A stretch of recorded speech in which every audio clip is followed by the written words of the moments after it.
Hey guys, it's DJ at Lighthaven Farm again. You want to save yourself some space in the garden? It's no mystery what to do. Grow vertical. Look at how much space we didn't take up by taking the loofah and allowing it to grow to 6 foot off the ground. And what a production. Gets a lot of sunlight, direct rays from the sun. We're happy and we're growing a lot of produce. Because we have a pretty healthy population of deer out where we're located, the biggest concern I had with putting a garden of this size, one of many hopefully, is feeding the wildlife rather than being able to feed ourselves.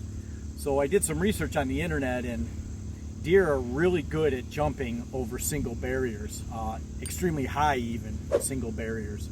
So what we did is we used fencing that we had taken down from areas around the property that is a tight grid to keep the rabbits and small groundhogs and whatever else might want to come through the inner fence.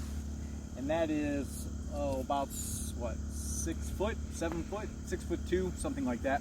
And then we used the livestock fencing, which I think this is probably intended for like horses and cows and donkeys and that sort of thing, goats possibly.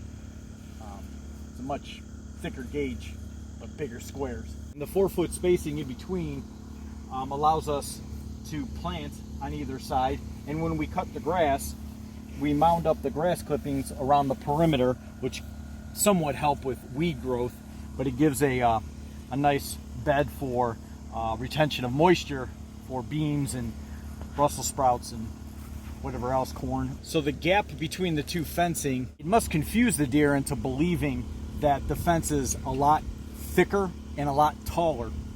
And with their supposed lack of good depth perception, if they can't see where they're landing, they're reluctant to make that jump. It's been very effective at keeping almost all wildlife out of our garden this year. We'll see if it in progressing years, next year and the following year, whether we have the same experience. I predict that we will. Worst case scenario, we'll just make the outer fence a little bit taller if that's the case.